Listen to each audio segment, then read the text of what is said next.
This process, this program is pretty important to VPRA. We want to develop service standards in case anybody's out there in Virginia riding trains and you see any major issues. I know Michael hasn't been shy, thankfully, John. And I truly mean thankfully because we can dig into some of the details. When you pass along some of the issues that you see to us, we definitely dig into the details, and it's a learning process. We all in the service department at VPRA appreciate that feedback.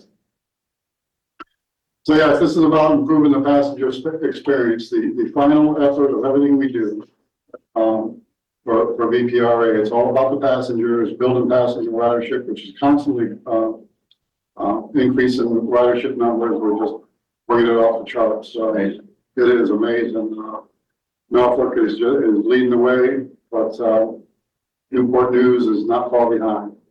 So what we wanted to do is work as a very cooperative effort with Amtrak, not as a gotcha type of system, and create an inspection program and establish formal customer service standards that we can measure, we identify, measure, and report back on. And also to hold Amtrak accountable for these standards.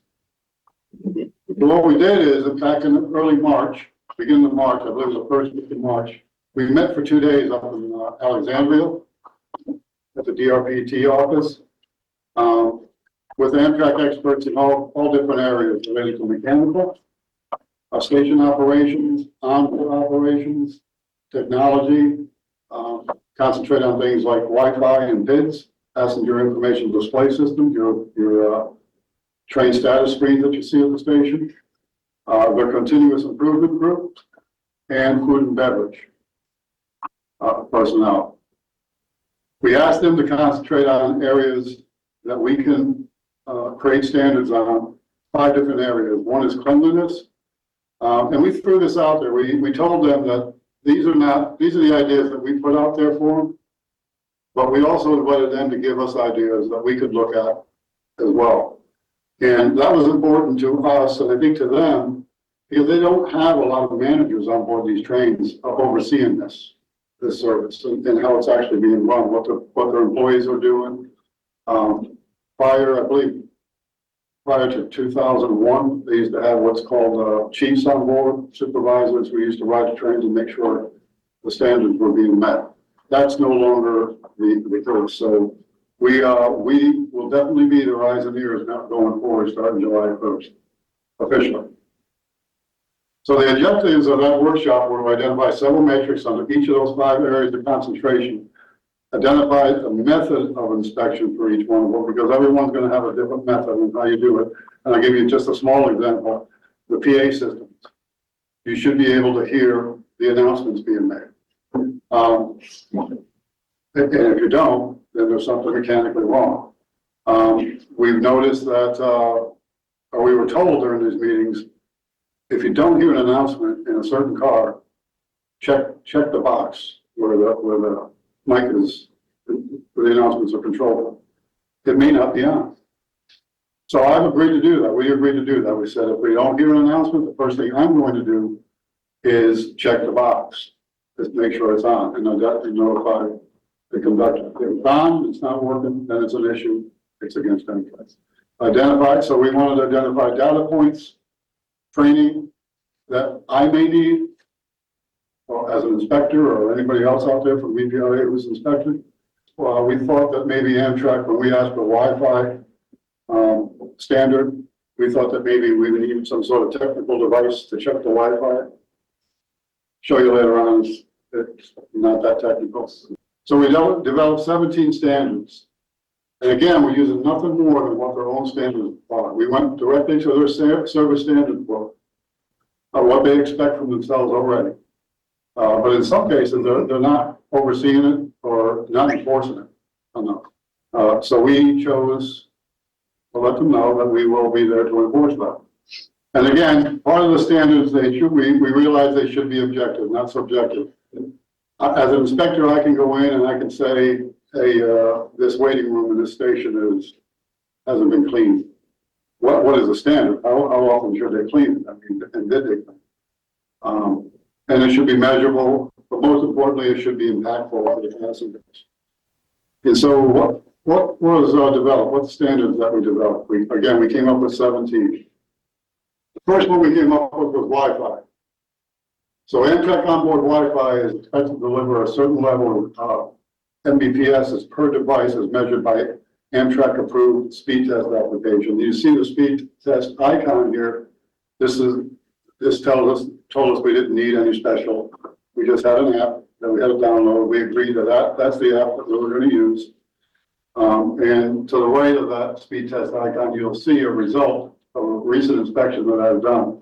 Your download is 4.7 and your upload is 2.81. What the speeds are supposed to be, we haven't formally agreed on. We should have that by 30th of this month. There's a couple of these standards that we're waiting for some approval on. All right, does this mean that somebody from VPRA is riding the train? I am. Okay. Yep. And then we also agreed, VPRA, that I would also indicate with a map my location where I took that. You know that there's dead areas out there that nobody can do anything about with the Wi-Fi. It's just not going to happen. And we know those areas. We got a map of those areas. So I'm not going to test in those areas. Amtrak has promised some slight improvement between now and October. We should be beginning to see slight improvement with Wi-Fi, some steps that they're taking, but we'll see what those are. Onboard PA announcement functionality, as I mentioned, they should be audible and clear announcements in all crew use of cafe tables. This was an interesting. You've seen them all over the place, right? Yeah. Do you know what their standard is? The standard is no more than one. If there's overhead storage available for the bags. Why does it say two here?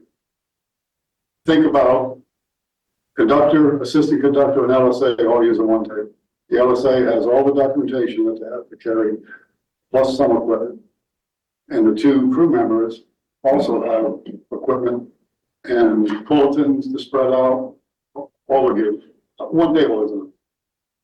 So I was initially riding back in May and going through these inspections as if they were real. Nobody had anything less than 3 tables. So, but I told Amtrak this, and they said, well, you tell me the names of these people. That's not what it's all about. Folks, look at your standard. Is it reasonable? Is it reasonable? Finally, they got back to us and they said, you're probably right, it's not reasonable. They probably need 2 tables. Oh, okay, so change your standard. And they said, okay, for Virginia, we'll mark it for this purpose, we'll say 2. And I said, well, okay, we'll say 2 tables, but we'll do that for a month or 2, but you need to change the national standard because we don't want a lower standard for Virginia. Emergency provisions, which should be an easy one. Have you ever been on a train that passed out these emergency provisions? Snack packs and water. They help if you're delayed for an hour or more. They help break the mood a little bit and gives passengers a little something to snack on when you are waiting. Again, it should be an easy one. All trains should be have this in stock. I don't think I've been on a train yet that doesn't, but I will check the cabinet in the cafe to make sure it's there. And also I'll check the dates to make sure they're not out of date. Station dwell time. Huge. So we want to make sure that they meet established dwell times. In a lot of cases, they're not going to do it. Just because the dwell time is not reasonable at some of these station stops. It was just built into the schedule, what they had available. We're not inspecting the long distance trains, but for example, in Petersburg, for example, the Silver Service altogether gets 2 minutes at Petersburg. You're not going to do baggage work and passenger boarding in 2 minutes. It's not going to happen. You're always going to miss that. But for the Virginia trains, we want to make sure that you stay within those. And there's going to be some play where they miss it. We'll allow, maybe it's 80%, maybe it's 95%. This hasn't been completely agreed on because Amtrak knows that this is a tough. But we're promised that data, agreed upon inspection data measurements by the. What about dwell times when you need to get a wheelchair on? What happens then? Yeah, so any extenuating circumstances, we determine at least I determined just from Amtrak experience, that it takes at best 4 minutes to do a wheelchair. So if there's a wheelchair lift, or if the crew is taking an EC1 or an unscheduled crew change, I'm gonna take that into consideration. I'm not gonna mark Amtrak as a failure right now. I may ask, why are you doing a crew change? I need to know that, but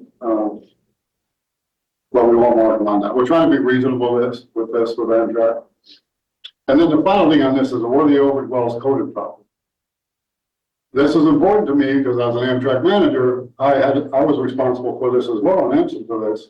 And I noticed, for example, at Roanoke, when a fax machine broke down at the crew base, the crews couldn't get the bulletins and orders for the CSX territory. So they would depart, and at Charlottesville, they would get off the train.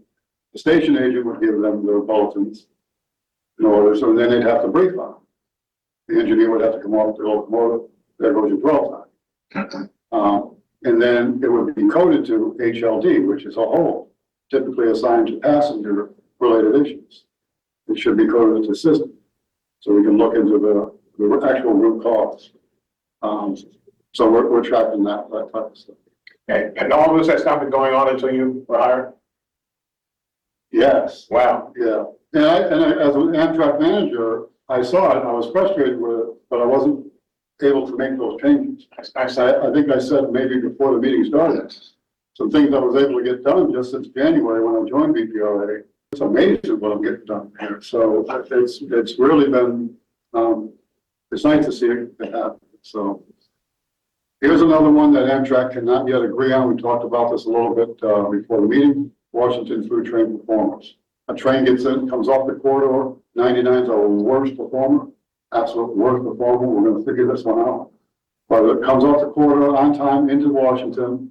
Maybe it has anywhere between a 21-minute or a 31-minute scheduled well, and you're overdwelling by 15 minutes, 10, 15 minutes all the time. Takes you out of slot heading south and VPRA many times, and makes the situation worse at the final destination. Amtrak, we've been asking Amtrak since March to come up with a standard. They're struggling, and I get it because there's a lot of things going on in Washington Terminal. When you go in there, tons of things going on. This one should be a simple one as well. Cafe service announcements. Through their own standards, they say cafe service announcements should always include the location of the cafe, and oftentimes it doesn't, where it's located in the concept. Oftentimes it doesn't, and that's important because you have a ton of first-time riders here that have no idea which direction to go. And it should be made upon departure from train origin points in Virginia, Norfolk, Newport News, Roanoke, and Main Street, as well as major station stops. And they identify in their own standards that Washington and Richmond are major station stops. So when you leave Richmond, you should hear a cafe announcement in full. And a closing announcement made not less than 20 minutes before closing. I wanted to definitely make the cafe opening and closing a standard. But I also know from my experience that they have their own standards off. Their standard is that the cafe should be open bumper to bumper. It's impossible. They get into Washington, they lose power, they can't serve it, they can't sell it because the machine's down.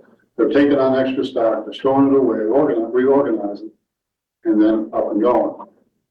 When the train reaches its final destination, Newport News, Norfolk, the LSA does not go to the yard with the train. Brian, what's an LSA? I'm sorry, the lead service attendants, the server on the train, the cafe car. They don't go to the yard and turn that equipment. They get off at the station. So they have to close and lock everything up prior to that. So you got to give them a little bit more time. The only reason they're not opening when you leave Norfolk is because the conductor has said to the cafe attendant, don't open until I collect all my tickets. They want everybody sitting down to collect all the tickets. Yeah. You say it's smart, but there's no reason. Oh, well, okay. No reason for it at all. You can go through the cafe. Once you hit the cafe as a conductor, you can just say, have I scanned your ticket?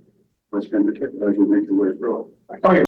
Station arrival announcement made as well as major station departure announcements. Like I said, once you hit Richmond, you're going to make the conductor there should be a cafe announcement and a conductor announcement. It should be as if you just left and originating point. That gives you all the information, what a flight car is, a business class, cafe. It's not just welcome aboard, next stop is up.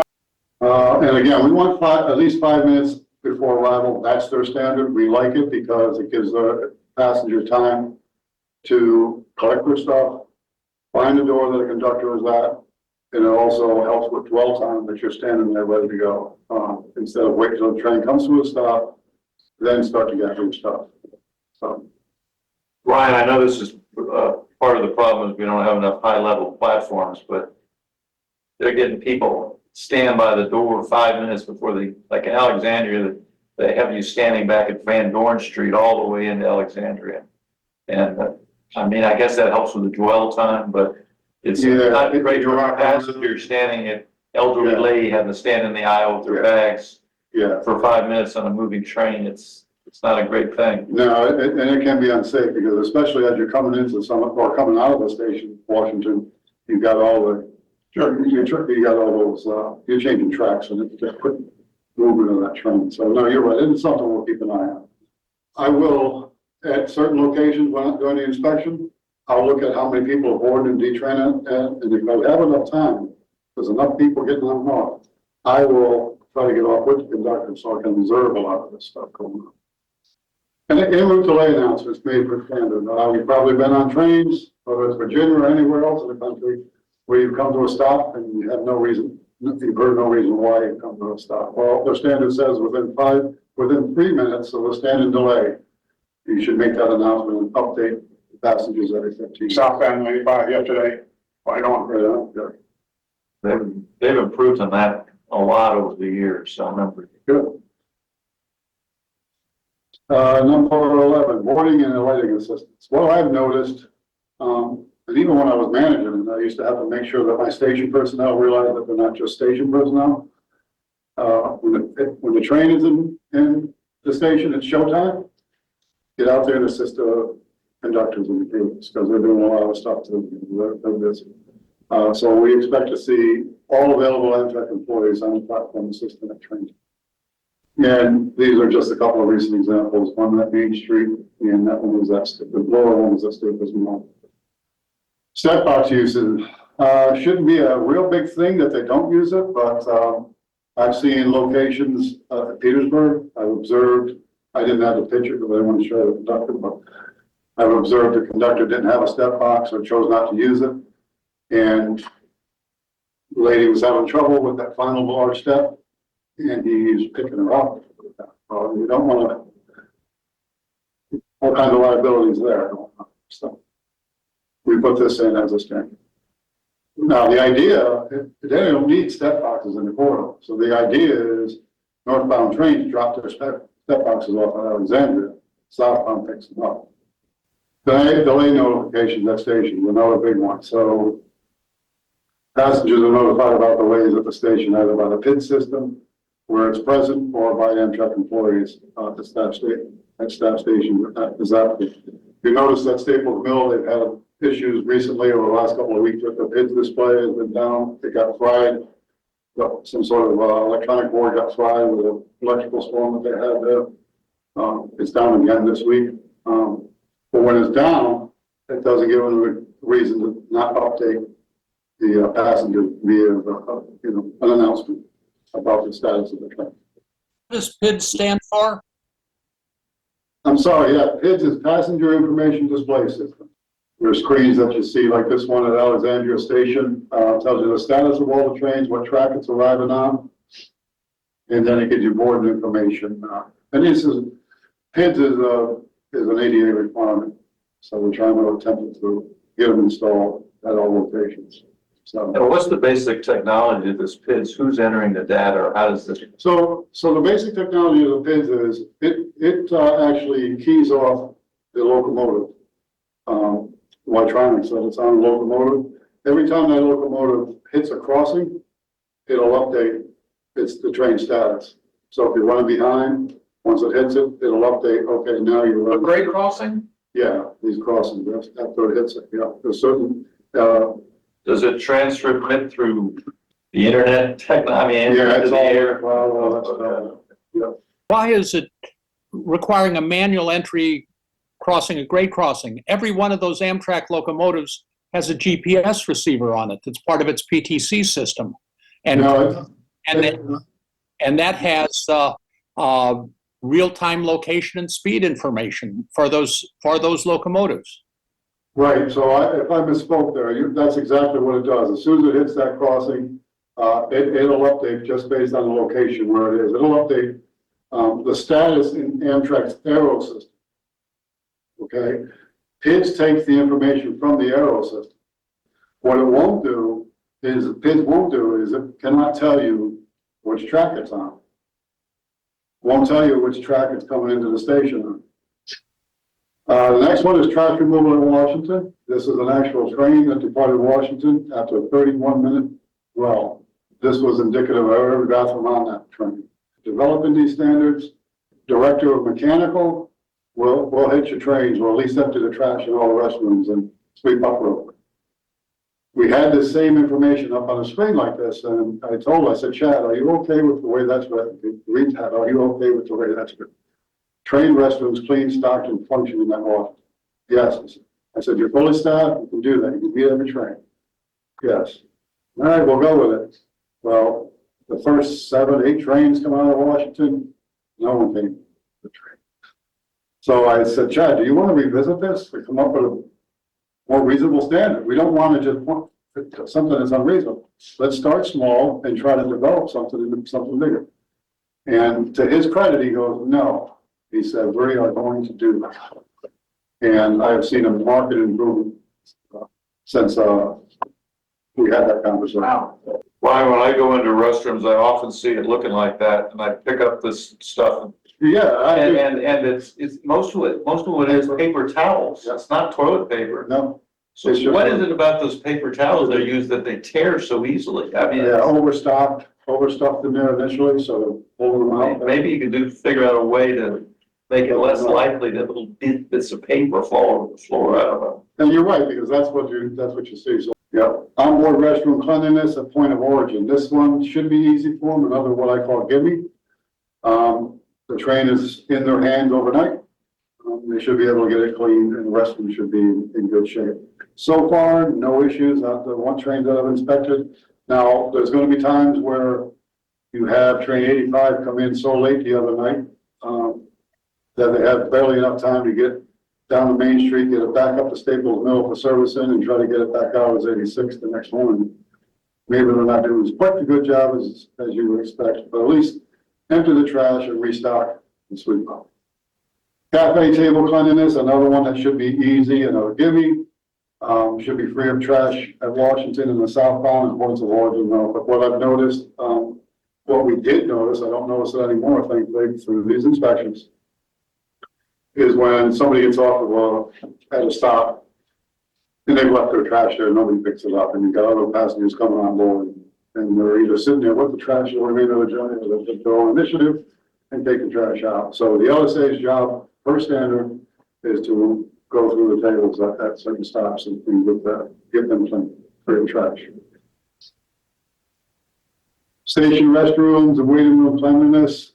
This one we talked about a little bit because, again, the same guy who was in charge of food and beverage is in charge of stations. We asked him what their standard were for station restrooms. I knew what it was. I did stations for years. And he said the station restrooms, waiting room should be cleaned after departure of every train. Again, I gave him the opportunity to read the statement in full. Are you happy with that? Do you think you can commit to that? Yes, yes, yes. Inspections show that they can. And the reason why they can is, again, Staples Mill is another example. You can in the morning because your trains are spaced out differently. In the afternoon, you may have the little station personnel out on that platform with those gates for 3 or 4 trains as well. Yeah, 4:30 to 6:30, and they're out there. So I'll never walk in there during that time and say the restrooms are there. I mean, they got to be reasonable about it. We wanted to build in some program guardrails on this. You can't just do 1 or 2 inspections during a month and consider it a done deal in a quarter. So we decided that we came up with an agreement of 42 minimum trips per quarter I have to take. Every quarter, 42 minimum trips. But I'm not gonna see everything, all of these 17 standards on one trip. For example, if I jump on in Staples Mill, I can't check the cleanliness of a restroom coming out of nothing. It's already been used. So that's something I have to mark them not applicable on. But I have to touch that certain point a certain number of times, maybe it's 20 times or whatever, and you'll see a little bit of an example. So 433 total measurements per quarter I will end up taking. And then there's a feedback loop. So we're going to send them monthly reports. First of all, if I see anything that's completely out of line, like a train coming out of Norfolk with reasonable time to do servicing on it, just trashed, they will get an automatic then and there notification. So the people responsible. And then there'll be the quarterly performance determination. That's when we determine what the performance was and through our quarterly meetings. Accountability. This is another thing. Obviously, you want to hold them accountable. So you're doing all this, now you have to hold them accountable. So we have remedy triggers.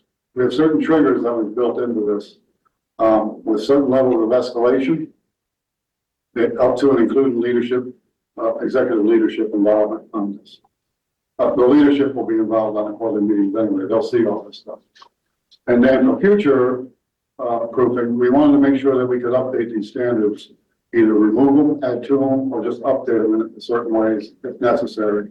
So on a yearly basis, we've agreed that we would review them and either get rid of them, add another one, or another two, or whatever, or update current ones. Is there a financial penalty for what the state pays Amtrak? Yeah, so we some pretty heavy financial statements or penalties on this. And that's been agreed to. And just some of the details I won't be able to get into what those numbers are, just because it's still in the lawyer's hands. But I wanted to give you examples of some of the touch points that we have, some measurements. So for Wi-Fi, we've agreed to that I need to take at least 20 measurements a quarter. Probably can take more than that, probably will take more. I can take one on every trip, 42 trips. Onboard public address system, I should be able to measure that every time. Cafe announcements, probably we established 30 times because maybe I get on at a certain point where it's not a major station where they won't make the announcement.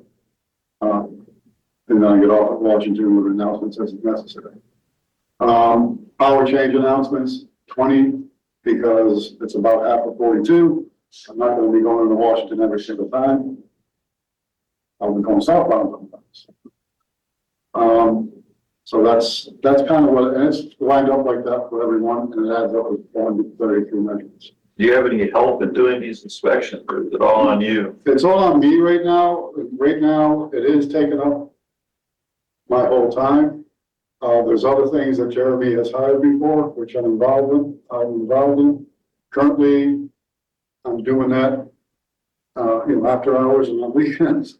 But Jeremy has some help coming. He's also going to qualify you got to qualify as an inspector. Amtrak wants me to qualify. They accepted my qualification just because of my background. But there's going to be Haley, Zach, and Jeremy as well. But we're back to, so non-compliance trigger. So we have a percentage-based trigger. All our standards must achieve a 90% score each quarter for remedies or trigger, certain remedies. And then we also have a consecutive quarter trigger. Any individual standard that achieves less than 90% for 3 consecutive quarters will trigger a required remedy. And I can tell you that that remedy, even though the lawyers are still working out details, it's probably not going to change, so I'll just speak to it.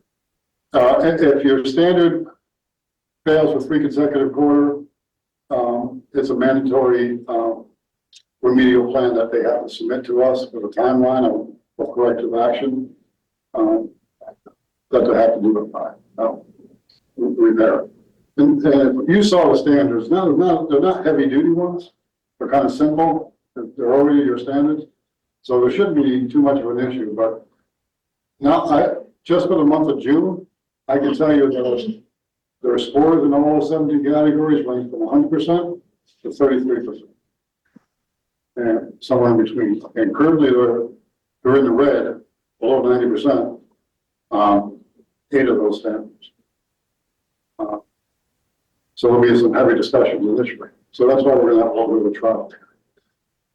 So, Do you have any thoughts of why? yeah, there's nobody watching Yeah. chicken coop, right? There's nobody watching.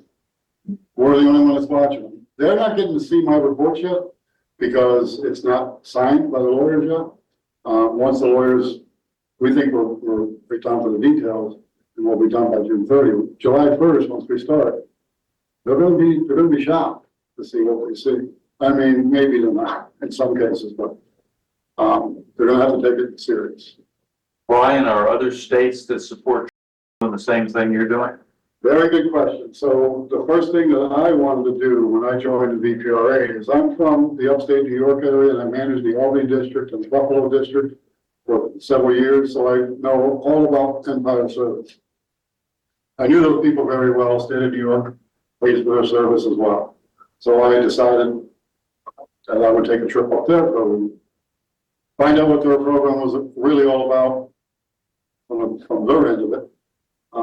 I knew what it was as an Amtrak manager, and then find out what Amtrak managers were thinking about it. And I'm not here to hammer WisDOT. They're actually interested in what we're coming up with. They want to see the final result of what we're coming. They're very interested because really they're just a lot of data driven going on.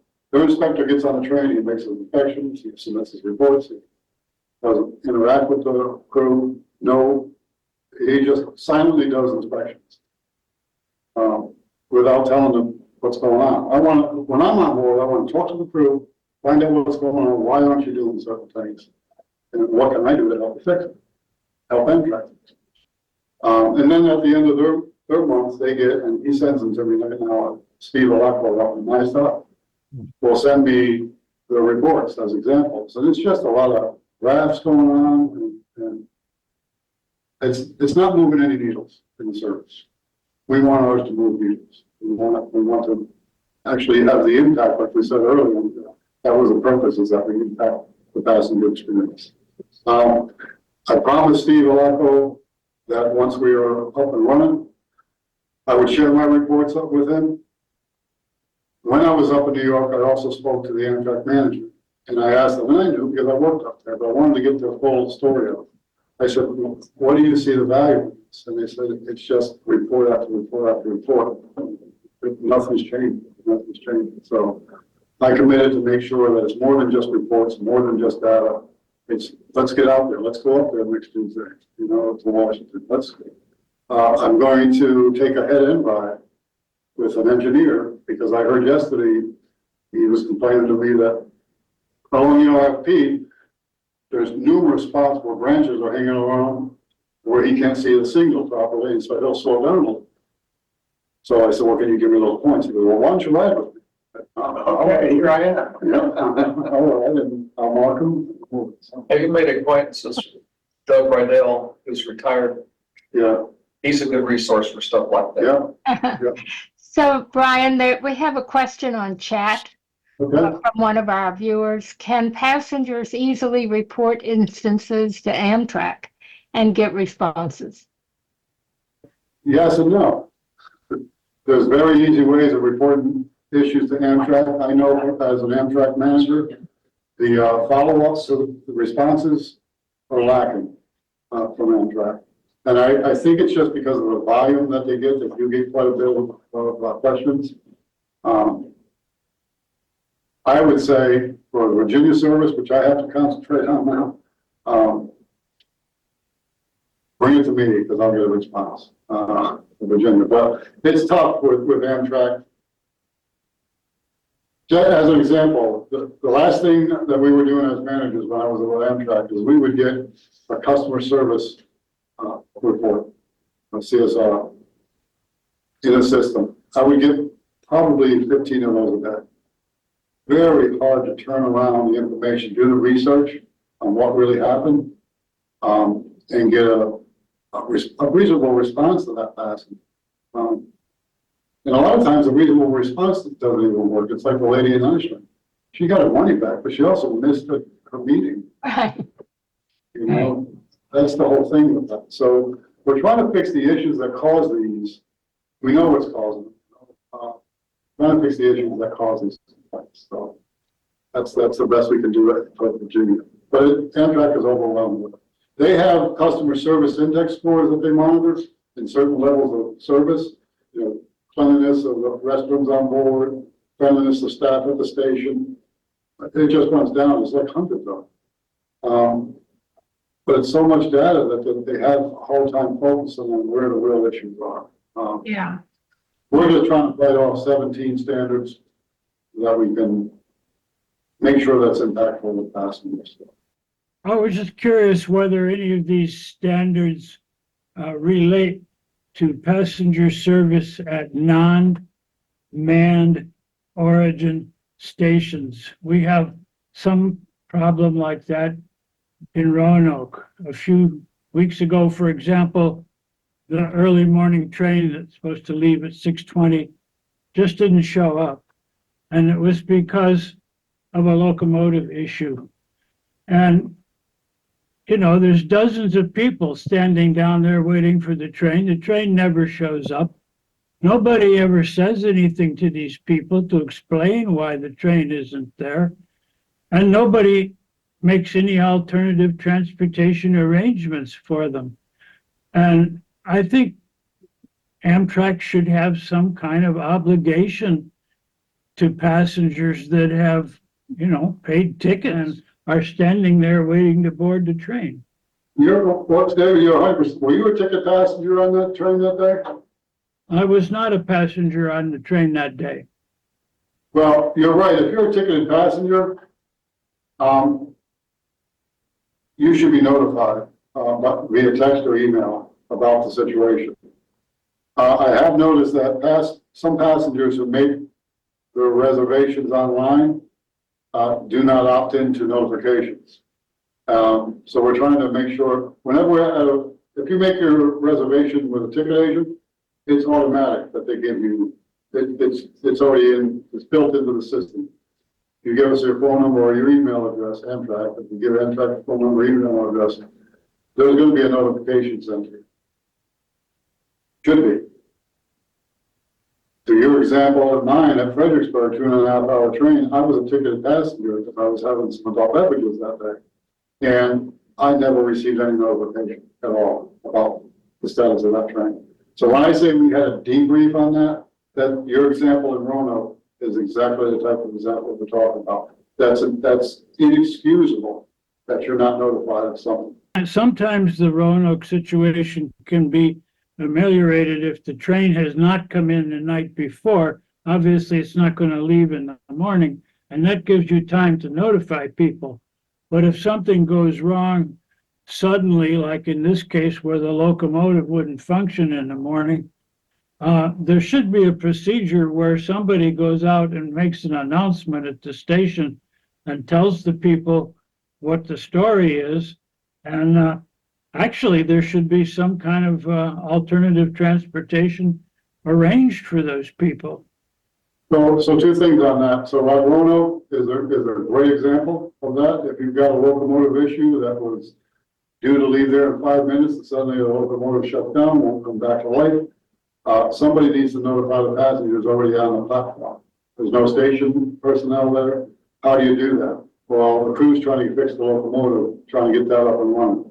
But is it so hard for somebody to call an Uber from CNOC, call an Uber and send them over there as a messenger?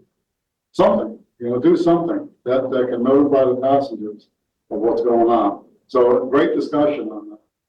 But can that be part of your compliance to see whether they're actually doing something like that when these situations arise? So that's going to be, David, that's going to be what we're going into as supplemental standards. We have, these are standards that were just developed for service, onboard service, a routine train ride that's functioning properly. We're also coming up with supplemental standards. We're beginning to build supplemental standards. And here's the reason why we're doing this. Amtrak State Supported Service Director, when we began discussion, these service standards, He listened for the meeting for about an hour, and then his last question was, are there any financial incentives for us? And we said, for doing your job. No, there's not gonna be any financial standards for doing your job. This is your standard. We can consider that when we come up with supplemental standards, above and beyond what you do around the nation. What will you do for Virginians? Does Amtrak have a management training program for new entry-level people into management jobs? It would seem to me that as part of that program, to have those upcoming these rising managers be assigned to you for a month or so. They would be, supporting your program. At the same time, they would get an awareness of train operations for the way things are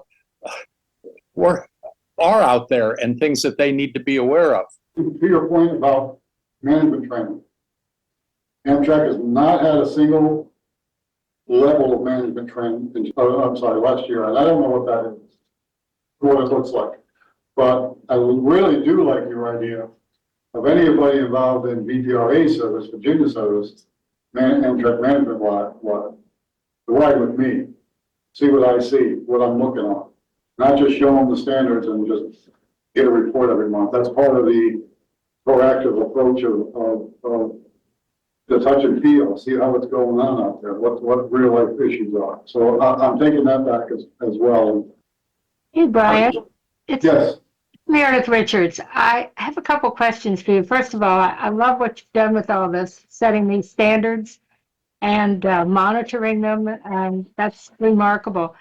I did want to ask you a couple things that go to experiences that aren't necessarily everyday on board type experiences or boarding experiences. And one of them would be what your training is for protocols for when there are extreme delays, such as happened in Lynchburg a couple of years ago, where people were on the train for 19 or so hours without water, really without lights, without. Okay, Meredith, when you were talking about that incident a couple of years ago, was that the January 3rd snowstorm? It probably was, but there have been others. There have been others across the country to think about. I do, and so after that January 3rd incident, tons of lessons learned, and I was with Amtrak at the time, and I remember 176 being on the Manassas line, and nobody was paying attention to it all day long. It was people on that train, 150 people. I have a good memory of this because I spent 48 hours at that station. Yeah. We had 3 trains at Richmond Staples Mill, full of people sitting there as well. So as far as the preparations, those trains should have never ran. We knew what the weather was going to be. They should have been canceled. That's the first thing we want to be. We want to be more proactive on saying, okay, if it's weather related, especially in Virginia, you're coming down through the RF&P. You have several pine trees which like to fall off tracks. They're already leaning that way. They're already leaning that way. Don't make the matter worse by putting people in there. So the whole idea is be more proactive. It's better to tell people, sorry, we're just going to have to keep you home. And 995 was messed up as well. They had that same type of issue. As far as ADA, there is an entire process for ADA. So when you make a reservation, you feel you don't have to be physically, in appearance, an ADA passenger with disabilities. If you have any type of disability, you can notify Amtrak, get that information, put into your reservation, what type of assistance you're requesting. There's many, many different codes that they can put in there to notify station staff and crew. What happens is, how it's designed to happen is every morning when a station employee gets in, or when a crew comes on to brief before their trip, they pull up what they call a 4SSR, Special Service Request. You can pull it up, they'll give you a list of who's board and where and what type of assistance they need. Now every station is equipped with the same type of telephone, EMD they call it, that the conductors have for scanning tickets.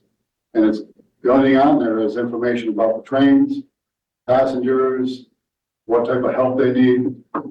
So the process is 10 minutes prior to arrival, if the train crew hasn't already called the station about the special service request that we know is going to happen, station personnel will call the group. You have a wheelchair getting off. Where's your passenger in a wheelchair getting off? We have a passenger with a wheelchair getting off. I wanted to just mention one thing to you. The Rail Passengers Association a couple of years ago inaugurated a new idea, the Rail Passengers Bill of Rights. It sort of patterned after the idea of the Airline Passengers Bill of Rights. And it's posted on our website. There's a sort of, we also have a one-page handout for it, but it covers a lot of contingencies. It's not just the kind of onboard things you're talking about. It's so some of it's policy stuff too, and it's I'm thought you might just want to be aware of it if you're not already. No, I would appreciate looking at that, so thank you. Thank you, Brian. I think it's time we close this out. As much as I think many of us would like to keep going, we've learned a lot today, and I suspect you may have learned a few things too. I did. Yeah. I just lastly want to say that on a slightly different customer experience notice matter, on June 8th, we were able to, after a 3-year struggle at VPRA was going through, we introduced a beer product, Virginia beer product on board. Right. Brewski from Ashland, Center of the Universe Brewing Company. So if you're on board and you're not working, make sure to visit the cafe and ask for a brewski. Good stuff. Absolutely. Thank you again for your time. Thank you very much.